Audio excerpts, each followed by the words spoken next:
जो हम मेथड अपने स्टडी कर रहे हैं प्राइस इलास्टिसिटी को मेजर करने के, उसके अंदर जो हमारा सेकंड पॉइंट है वो है जी आपका परसेंटेज मेथड। इसी को प्रोपोर्शनल मेथड के नाम से भी जानते हैं, प्रतिशत विधि या अनुपातिक विधि। क्या है इसके अंदर, समझते हैं इसको ध्यान से। देखो इसको निकालने का एक फॉर्मूला है आपके सामने, क्या, ईडी। ईडी का मतलब क्या जी, यहाँ पर इलास्टिसिटी ऑफ डिमांड। यहाँ पे ई थोड़ा बड़ा रहेगा जी आपका, डिमांड जो डी है आपका ये थोड़ा सा छोटा आप शो करेंगे। यहाँ पर क्या है, percentage change in quantity demanded divide by में percentage change in price. Hindi में अगर मैं इसको बोलूं क्या बन जाएगा ये आपका, मांग में होने वाला प्रतिशत परिवर्तन, इसको आपको भाग कर देना है किस चीज से, कीमत में होने वाले प्रतिशत परिवर्तन से। क्या है जी इसका मतलब, समझते हैं इसको मतलब को ध्यान से। अभी तक समझ में नहीं आया जी मतलब हमें क्या है। इस फॉर्मूले को मैं थोड़ा सा इलेबरेट कर रहा हूं जी। यहाँ पर देखो जो है जो आपका percentage change in quantity demanded, मैंने इसकी जगह पर क्या लिख दिया, change in demand divide by में इनिशियल डिमांड। और नीचे जो है हमारा परसेंटेज चेंज इन प्राइस, इसको क्या नाम दिया हमने, change in price divide by में इनिशियल प्राइस। देखो क्योंकि परसेंटेज है तो यहाँ पर हम दोनों के मल्टीप्लाई में क्या लगा देंगे जी, 100। ठीक है जी। इसी को हम हिंदी में देख लेते हैं थोड़ा सा, क्या, मांग में होने वाला प्रतिशत परिवर्तन डिवाइड बाय में कीमत में होने वाला प्रतिशत परिवर्तन। तो इसको थोड़ा सा इलेबरेट कर देंगे हम, क्या, मांग में परिवर्तन डिवाइड बाय में प्रारंभिक मांग, कीमत में परिवर्तन डिवाइड बाय में प्रारंभिक कीमत। प्रतिशत के लिए दोनों के साइड में 100 लगा देंगे। अब 100 से 100 क्या कर देना है जी, आपको कैंसिल कर देना है। यहाँ पर ये लिख क्या दिया जी हमने, ये नहीं समझ में आ रहा हमें। अब उसको सीखिए बड़े ध्यान से। ये चेंज इन डिमांड क्या है जी हमारा, और ये चेंज इन प्राइस क्या है। एक एग्जांपल से समझाता हूं मैं ये चीज आपको। देखो ये पेपर वेट है जी हमारे पास, ठीक है। इस पेपर वेट का प्राइस है मार्केट में 10 रुपीज। क्लियर है यहां तक पॉइंट। हुआ क्या, इसकी जो डिमांड है मार्केट में वो है 100 यूनिट्स की। हमने इसके प्राइस को क्या कर दिया जी, डिक्रीज कर दिया। 20% हमने इसका प्राइस डिक्रीज कर दिया। जो न्यू प्राइस है हमारा वो कितना हो गया जी, 8। तो इसकी जो डिमांड है वो हमारी इंक्रीज हो गई, कितनी, 20% से। नई डिमांड कितनी बन गई हमारी, 120। अब ध्यान रखिएगा, ये जो पहले वाला प्राइस है इसको देंगे यहाँ पर क्या नाम, P, और ये जो नया प्राइस है इसको क्या नाम दिया जाएगा, P1। जो पहले वाली डिमांड है वो क्या है हमारी Q, और जो नई डिमांड बनी इसको क्या देंगे हम, Q1। अब मैं ये जानना चाहता हूं कि प्राइस में क्या चेंज आया और क्वांटिटी में क्या चेंज आया डिमांड में। देखो एक छोटी सी बात समझाता हूं मैं आपको। पहले आपको 10 रुपए खर्ची मिलती थी, अब आपको 20 रुपए खर्ची मिलती है। आपकी खर्ची में क्या चेंज आया, आप कैसे निकालेंगे, अपनी नई खर्ची में से आप पुरानी खर्ची को घटा दीजिए। जो आपका न्यू पॉकेट अलाउंस है उसमें से आप अपने जो ओल्ड पॉकेट अलाउंस है उसको डिडक्ट करेंगे तो आपको क्या मिल जाएगा, चेंज कितना हुआ आपके पॉकेट अलाउंस में वो उसका पता लग जाएगा जी आपको। ठीक है, यहाँ पर अभी हमें वही चीज करनी है, क्या, देखो पहले प्राइस कितना था हमारा 10, अब प्राइस कितना है 8। हम ये जानना चाहते हैं कि प्राइस में चेंज क्या हो गया हमारा। तो चेंज कैसे निकालेंगे हम, P1 में से P को माइनस कर देंगे। जो हमारा नया प्राइस है उसमें से पुराने प्राइस को हमने घटा दिया। नया प्राइस कितना है हमारा 8, पुराना कितना था 10, तो चेंज कितना आ गया 2, बट कैसा, माइनस का 2। ठीक है, ऐसे हम ये जानना चाहते हैं कि हमारी डिमांड में क्या चेंज आया, तो उसको हम क्या कर देंगे, Q1 में से आपको डिडक्ट कर देना है, किससे, Q को। अब Q1 में से क्या करना है जी हमें, Q को डिडक्ट करना है, तो करेंगे डिडक्ट, क्या मिलेगा जी हमें, Q1 क्या है हमारा, नई डिमांड। नई डिमांड कितनी है 120, पुरानी डिमांड कितनी है जी 100। चेंज कितना आ गया इसके अंदर 20 का। अब चेंज को शो किया जाता है किससे, डेल्टा से। जब सिंबल लगाया जाता है इसका मतलब क्या होता है, चेंज हो जाना किसी भी चीज के अंदर। तो अब इसको समझिए क्या कर रहा हूं मैं इन दोनों की हेल्प से। तो क्या है पहला पॉइंट हमारा, बोले जी जो आपका मांग में परिवर्तन है, चेंज इन डिमांड है। अब चेंज इन डिमांड का कैसे पता लगेगा, नई डिमांड में से पुरानी डिमांड को घटाना है आपको। तो नई डिमांड किसको नोट कर रही है हमारी, Q1 को, और पुरानी डिमांड क्या है हमारी Q, तो लिख दिया जी मैंने यहाँ पर। और आगे क्या लिखा जी, इनिशियल डिमांड। इनिशियल डिमांड मतलब स्टार्टिंग में क्या डिमांड थी, स्टार्टिंग में 100 यूनिट की डिमांड थी हमारी, तो Q जो है वो हमारी क्या होती है, स्टार्टिंग डिमांड होती है। अब इसी को डिवाइड कर देना है किस में, बोले जी चेंज इन प्राइस, कीमत में क्या परिवर्तन है। अब कीमत में परिवर्तन कैसे पता लगेगा, नई कीमत में से पुरानी कीमत को घटा दीजिए। अब कैसे होगा, देखो P1 में से हमने क्या कर दिया, P को घटा दिया यहाँ पर, और आपकी जो प्रारंभिक कीमत, इनिशियल प्राइस क्या है जी आपका P। ठीक है, यहाँ तक पॉइंट। अब एक पॉइंट देखिए आगे इसमें, Q1 माइनस Q, क्या लिख सकता हूं मैं इसको, डेल्टा Q लिख सकता हूं। देखो डेल्टा किसको शो कर रहा है, चेंज को ही तो शो करता था जी आपका। ठीक है, और Q एज इट इज रह जाएगा हमारा, डिवाइड कर देंगे। P1 माइनस P, क्या लिख सकता हूं मैं इसको, डेल्टा P लिख सकता हूं। P तो है ही जी इसमें। अब इसको क्या कर दिया, आपको रिवर्स करना है, इसको कर दीजिए रिवर्स। ये डी का सिंबल आपका चलेगा ही सारा जी। नेगेटिव किस लिए लगा रहे हैं, क्योंकि प्राइस में क्वांटिटी में नेगेटिव रिलेशनशिप है जी हमारा। ठीक है, अब आगे देखिए इसको, डेल्टा Q बाय में Q मल्टीप्लाई करते हैं। अब ये चीज डिवाइड में थी, मल्टीप्लाई करेंगे तो अपोजिट हो जाएगा, क्या बन जाएगा ये आपका P बाय में डेल्टा P। ठीक है, यहाँ तक पॉइंट। अब डेल्टा वाले सिंबल एक तरफ ले जाते हैं, सिंपल एक तरफ ले आते हैं, पी अपॉन में क्यू मल्टीप्लाई कर देना किससे, डेल्टा की क्यू बाई में डेल्टा पी।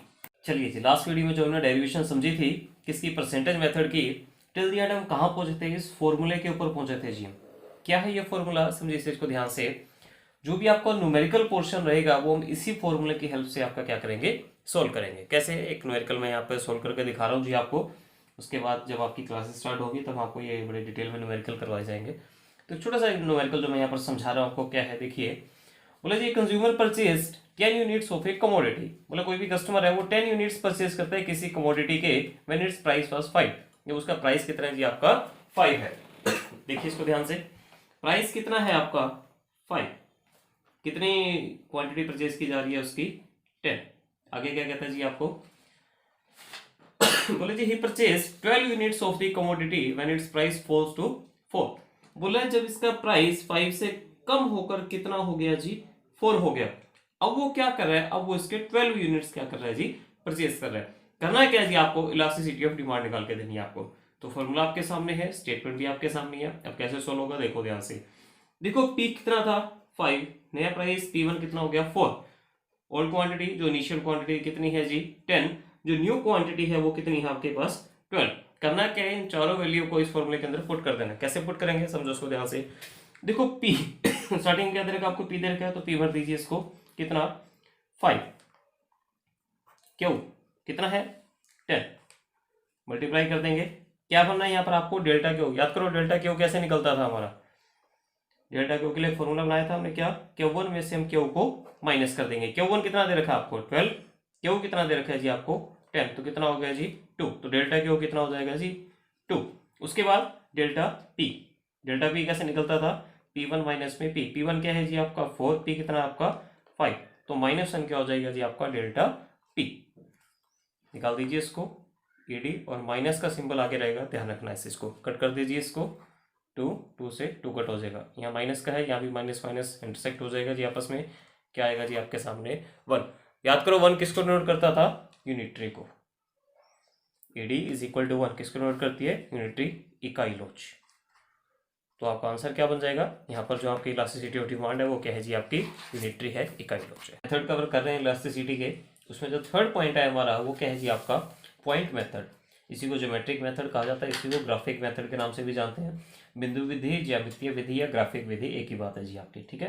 इसको निकालने के लिए फॉर्मूला जो है आपके सामने, वो फॉर्मूला क्या है जी आपका, it is equal to lower segment divide by में अपर सेगमेंट। आप क्या करना है, आपने जो भी निचला हिस्सा है उसको आपको डिवाइड कर देना है किससे, ऊपरी हिस्से से। क्या मतलब बना जी इसका, एक एग्जांपल से समझते हैं इसको। देखो ये पेन है मेरे पास एक, अब ये पेन क्या है, इस पेन के अगर मैं पार्ट कर दूं, पार्ट कैसे, देखो एक पार्ट मैंने ये बना दिया और एक पार्ट मैंने ये बना दिया। तो अगर मैं इसको यहाँ से डिवाइड कर दूं इस पॉइंट से, तो क्या होगा, ये इसका लोअर सेगमेंट बन जाएगा, ये इसका अपर सेगमेंट बन जाएगा, ठीक है। तो यहाँ पे समझते हैं इसको एग्जांपल से। क्या है यहाँ पर, बोले जी 2 मेथड्स हैं इसको कवर करने के। कौन कौन से, जब आपकी डिमांड कर्व क्या हो, एक स्ट्रेट लाइन हो जी आपकी, लीनियर डिमांड कर्व हो। लीनियर का मतलब होता है जब एक सीधी रेखा होती है आपकी मांग वक्र, ठीक है। और दूसरा जब आपका डिमांड कर्व कैसा हो जी, नॉन लीनियर हो। नॉन लीनियर का मतलब क्या होता है, जब आपकी डिमांड जो कर्व है वो बिल्कुल स्ट्रेट लाइन में नहीं है जी आपकी, ठीक है। क्या है यहाँ पर, ये कन्वेक्स शेप में दिख रही है जी चीज आपको। तो सबसे पहले हम समझ रहे हैं किसको, जो आपका लीनियर डिमांड कर्व है आपका। कैसे वर्क करेगा लीनियर डिमांड कर्व, देखो उस चीज को ध्यान से। जब आपकी डिमांड कर्व बिल्कुल एक स्ट्रेट लाइन है जी आपकी, करना क्या है इसके अंदर आपको, देखो ध्यान से। आपकी जो इलास्टिसिटी है, 5 पार्ट्स आपने पढ़े थे इसके, कौन कौन से, perfectly elastic, inelastic, unitary, more than unitary और लेस देन यूनिटरी। उन पॉइंट्स को भी इसके ऊपर कवर करना आपको। ये मेथड बेसिकली आपको समझाता ही है, किसी भी पॉइंट को टारगेट कर दिया जाएगा और आपसे पूछेगा इस पॉइंट के ऊपर डिग्री क्या है जी, तो कैसे निकालेंगे, देखो उसी को ध्यान से। 5 पॉइंट्स होते हैं, तो इसलिए हमने क्या करना है, इस डिमांड कर्व के ऊपर 5 पॉइंट्स मेंशन करने हैं। तो फर्स्ट पॉइंट कहां पर आ जाएगा, OY एक्सिस के ऊपर आ जाएगा। सेकेंड पॉइंट OX एक्सिस के ऊपर मेंशन कर देंगे हम। थर्ड पॉइंट इन दोनों के सेंटर में बिल्कुल 45 डिग्री पे पॉइंट जाएगा जी आपका, ये थर्ड पॉइंट। फोर्थ पॉइंट कहां लगाओगे, इन दोनों के सेंटर में। और फिफ्थ पॉइंट कहां लगेगा जी आपका, इन दोनों के सेंटर में। पॉइंट लगाने आए जी सभी को। करना क्या है, पहले OY एक्सिस पे, OX एक्सिस पे, फिर दोनों के मिड में, फिर इन दोनों के मिड में, और लास्ट में इन दोनों के मिड में। करना क्या है, पॉइंट्स को नाम दे दीजिए, point A, B, C, D और E। थोड़ा सा इनको न्यूमेरिक डाटा भी दे देते हैं, 0, 1, 2, 3 4। ठीक है जी, अब समझिए इस चीज को ध्यान से। अब यहाँ पर क्या दिख रहा है जी आपको, ये 4 सेगमेंट्स दिख रहे हैं जी आपको। हर सेगमेंट किसको डिनोट कर रहा है, 1 को डिनोट कर रहा है जी यहाँ पर आपका, क्योंकि इनके बीच का गैप कितना है, 1 1 का गैप है जी इनके बीच में। ठीक है, एट द पॉइंट ए मैं इलास्टिसिटी निकालना चाहता हूँ, डिग्री क्या है जी यहाँ पर देखना उसको ध्यान से। एट द पॉइंट ए क्या हो जाएगा, देखो लोअर सेगमेंट, इसको मैंने 2 पार्ट्स में डिवाइड कर दिया। इसके नीचे वाला जो है ये सारा लोअर सेगमेंट है, ऊपर वाला क्या है सारा आपका अपर सेगमेंट। अब नीचे वाला क्या हो जाएगा, ए से लेकर ई तक ये सारा के सारा लोअर सेगमेंट बन गया जी आपका। फॉर्मूला याद रखना क्या, लोअर सेगमेंट डिवाइड बाय में अपर सेगमेंट। तो लोअर सेगमेंट क्या बन रहा है आपका, ए से ई तक, और अपर सेगमेंट कुछ भी नहीं है तो क्या हो जाएगा जी आपका 0 हो जाएगा। अब ए से ई तक कितना पोर्शन कवर हो रहा है, 4, नीचे क्या है 0। मैथमेटिक्स का एक रूल है, डिवाइड में अगर 0 आ जाता है तो ऊपर जाए कुछ भी हो हमें कोई मतलब नहीं, उसी से हमारा आंसर क्या हो जाएगा जी, इन्फिनिटी हो जाएगा वहां पर। तो यहाँ पर क्या है, at the point A AD is equal to infinity. याद करो इन्फिनिटी हम किस लिए लिखा करते थे, जहां पर परफेक्टली इलास्टिक डिमांड हुआ करती थी आपका। उसके बाद एट द पॉइंट बी, अब ध्यान रखना क्या करना है आपको, लोअर सेगमेंट और अपर सेगमेंट ध्यान रखना है बस आपको। लोअर सेगमेंट कहां तक बन रहा है आपका, बी से लेकर ई तक। एट द पॉइंट बी की बात कर रहे हैं जी, लोअर सेगमेंट कितना हो जाएगा हमारा, बी से ई तक, और अपर सेगमेंट क्या हो जाएगा, ए बी तक। लोअर सेगमेंट में कितना बन जाएगा, 1 2 3 सेगमेंट बन रहे हैं हमारे। अपर सेगमेंट कितना है जी 1, तो कितना आ जाएगा 3। मुझे एक बात बताइए, 3 एक से ज्यादा या कम है, तो सी बात है एक से ज्यादा, तो यहाँ पर क्या होगा, इट इज ग्रेटर देन 1। तो लिख दीजिए यहाँ पर at the point B ed is greater than 1। बात करते हैं किसकी, एट द पॉइंट सी की। क्या होगा एट द पॉइंट सी में, पोर्शन सी से ई और ऊपर ए से सी, कितना होगा, लोअर सेगमेंट भी 2, अपर सेगमेंट भी 2, कट करेंगे कितना बन जाएगा 1। तो क्या है at the point C ed is equal to 1। At the point D की बात करते हैं जी, क्या है फॉर्मूला में, देखो लोअर सेगमेंट कितना बन जाएगा, डी ई, डी की बात की जा रही है जी यहाँ पर। यहां से देखना है इस चीज को, डी ई और डिवाइड कर देंगे किससे, ए डी से, कितना हो जाएगा, लोअर सेगमेंट तो है जी 1, अपर सेगमेंट कितना है जी आपका 3, कितना आ गया 0.33। बताइए मुझे एक से ज्यादा या कम है, कम है तो क्या होगा यहाँ पर at the point D ed is less than 1। उसके बाद बात करते हैं किसकी, एट द पॉइंट ई की। क्या है, लोअर सेगमेंट कुछ भी नहीं है 0, अपर सेगमेंट कितना हो जाएगा ए से लेकर ई तक, तो क्या है 0 में 4, कितना आ जाएगा जी आपका, मैथ का रूल है डिवाइड में अगर कोई भी आइटम आ रही है आपके ऊपर अगर 0 है तो आंसर हमेशा 0 बन जाएगा आपका। क्या लिखेंगे यहाँ पर, ed इज इक्वल टू 0। 0 किस लिए हम लिखा करते थे, परफेक्टली इन इलास्टिक के लिए हम क्या वर्ड यूज किया करते थे, 0 वर्ड यूज किया करते थे। अब फटाफट से इन डिग्रीज को रिपीट कीजिए मेरे साथ। एट द पॉइंट इलास्टिसिटी क्या हो जाएगी, perfectly elastic. Eight the point be more than unitary को जो दूसरा नाम दिया जाता है वो क्या कहा जाता है, इलास्टिक कहा जाता है जी इस चीज को। एट द पॉइंट सी क्या हो जाएगा, it is equal to 1, unitary है जी यहाँ पर आपका। एट द पॉइंट डी क्या है, इट इज लेस देन 1, मतलब कि लेस देन यूनिटरी की बात की जा रही है, इसी को दूसरा नाम क्या दिया जाता है, इन इलास्टिक नाम दिया जाता है। और एट द पॉइंट ई क्या नाम दिया जाएगा इसको, it is equal to perfectly inelastic, क्योंकि 0 की बात की जा रही है। ध्यान रखो यहाँ पर इस चीज को, जहां पर बात की जाती है परफेक्टली इन इलास्टिक की, परफेक्टली वर्ड जहां पर भी जुड़ जाएगा वहां पर क्या होगा, इट इज इक्वल टू 0 होगी आपकी। और अगर मैं सिर्फ इन इलास्टिक की बात करता हूं आपसे, जो लेस देन होता है उसको इन इलास्टिक कहा जाता है। और ऐसे ही अगर मैं आपसे बात करता हूं परफेक्टली इलास्टिक की, तो वहां पर क्या है, इन्फिनिटी को क्या कहा जाता है, परफेक्टली इलास्टिक। लेकिन अगर मैं सिर्फ और सिर्फ इलास्टिक की बात करता हूं तो वहां पर क्या होता है, जो आपका मोर देन यूनिटरी होता है उसको क्या नाम दिया जाता है, इलास्टिक का नाम दिया जाता है। इस कंफ्यूजन से थोड़ा बच के रहिएगा, ठीक है। ये पॉइंट है जी आपका, क्या, जब आपका डिमांड कर्व कैसा हो, लीनियर हो। अब नेक्स्ट समझना आपको, अगर हमारा डिमांड कर्व कैसा हो जी, नॉन लीनियर हो, तब हम क्या करेंगे। तो नॉन लीनियर को लेकर थोड़ा सा समझिए ध्यान से। देखो नॉन लीनियर का मतलब क्या होता है, जब आपका डिमांड कर्व बिल्कुल एक स्ट्रेट लाइन नहीं है, एक सीधी रेखा नहीं है जब आपकी, तो कैसा होगा, ये डिमांड कर्व आएगा जी हमारा।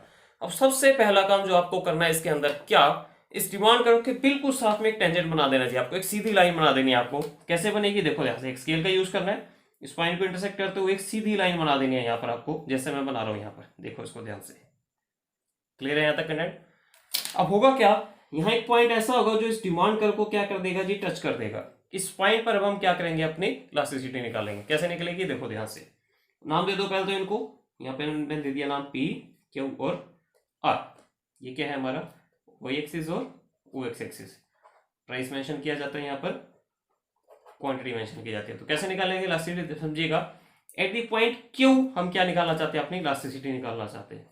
Eight the point Q formula वही आपका कौन सा, लोअर सेगमेंट डिवाइड बाय में अपर सेगमेंट। लोअर सेगमेंट क्या हो जाएगा, Q से लेकर R तक, और अपर सेगमेंट क्या हो जाएगा, पी से लेकर क्यू तक। कर दीजिए इस चीज को, किसके इक्वल आ जाएगा जी, ये 1 के। तो क्या होगा यहाँ पर, ईडी इज इक्वल टू 1।